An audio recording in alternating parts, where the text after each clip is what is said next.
आइए सुनते हैं कुछ गोल्डन स्टोरीज। आज की कहानी है ईंट का जवाब पत्थर।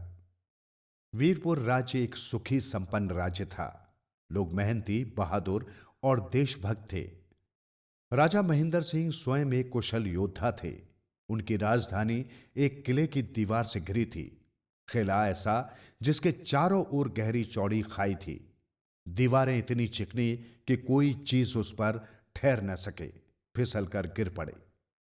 ऐश्वर्यपुर राज्य था तो वीरपुर से दूर, मगर धन बल और सैन्य बल में बहुत शक्तिशाली था। वहां के राजा सूरज सिंह की नजर वीरपुर पर थी। उसके मन में वीरपुर को अपने अधीन करने की बहुत इच्छा थी। एक दिन सेनापति को दरबार में पेश होने का हुक्म हुआ। राजा सूरज सिंह का गंभीर स्वर गूंजा। सेनापति दमन सिंह, वीरपुर राज मेरे अधीन होना चाहिए। तुम्हें यह जीत हासिल करनी है। सच्चा राजपूत जब एक बार कुछ ठान लेता है तो उसे कोई रोक नहीं सकता। सफलता उसके कदम चूमने को बाध्य होती है। दमन सिंह ने सिर झुकाकर आदेश स्वीकार कर लिया। पूरी तैयारी के साथ सेना वीरपुर के लिए चल पड़ी। किले को घेर लिया गया। दमन सिंह ने अपनी सेना की कुशल व्यूह रचना की, मगर बिना मुख्य फाटक खुले मुठभेड़ कैसे हो। गहरी खाई, किले की दीवार पर चढ़ने का अर्थ फिसलकर गहरी खाई में गिरना।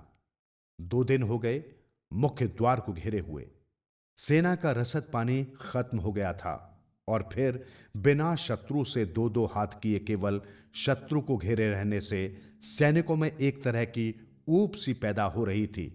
सेनापति दमन सिंह चिंतित हो उठा। किले के अंदर से तीरों की बौछार से उसके सैनिक मर रहे थे। दमन सिंह अपने शिविर के बाहर चिंता में टहल रहा था। तभी उसकी नजर जमीन पर रेंग रहे काले काले बिच्छुओं पर गई और उसे एक तरकीब सूझ गई। वो तुरंत अपने कैंप में वापस आया। उसने अपनी सेना के कुछ चुने गए लोगों को आदेश दिया, मिट्टी के छोटे छोटे घड़े लाओ और इस इलाके से काले बिच्छुओं को पकड़कर इन घड़ों में डाल दो। घड़ों का मुंह कपड़े से अच्छी तरह बंद कर दो। सारे घड़े यहां ले आओ। सैनिक इस कार्रवाई का उद्देश्य समझ नहीं पाए, मगर सेना को तो अपने अफसर के आदेश का पालन करना ही था। सैनिक सारे इलाके में फैल गए और 1 घंटे के अंदर कई घड़े तैयार हो गए। अब सेनापति ने वे घड़े किले के मुख्य द्वार पर तैनात वीरपुर की सेना पर फेंकवा दिए। घड़े फूटते ही बिच्छू बाहर निकले और सैनिकों को डंक मारने लगे। दर्द से व्याकुल सैनिक किले का फाटक खोलने के लिए उधर ही भागे। वीरपुर का सेनापति वही था। उसके होश उड़ गए, पर थोड़ी देर में भगदड़ का कारण समझते ही वो जोर से चिल्लाया, बहादुरों, किले का फाटक मत खोलना। तुम्हें जन्म देते समय तुम्हारी मां ने और पालने में इस देश की मिट्टी ने इससे भी ज्यादा दर्द सहा है। हिम्मत से काम लो, मेरे अगले हुक्म का इंतजार करो। सेनापति की कड़कदार आवाज सुन दर्द से व्याकुल सैनिक ठहर गए, अपना दर्द भूल गए। बिच्छू के डंक की लहर बहुत भयंकर होती है। वीरपुर के बाके जवान वो दर्द भी झेल गए। इधर वीरपुर के सेनापति ने सोचा, अपने देश की रक्षा के लिए हमें सिर धड़ की बाजी लगानी ही पड़ेगी। दुश्मन का मुकाबला उन्हीं की योजना के अनुसार देना होगा।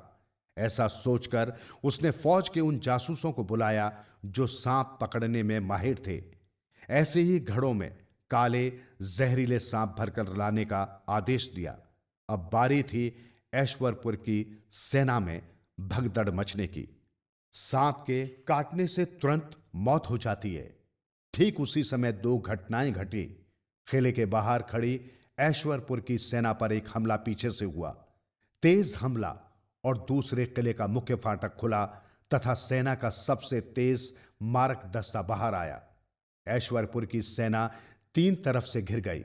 सेनापति दमन सिंह सहित बहुत से सैनिक मारे गए। बचे खुचे सैनिक भाग गए।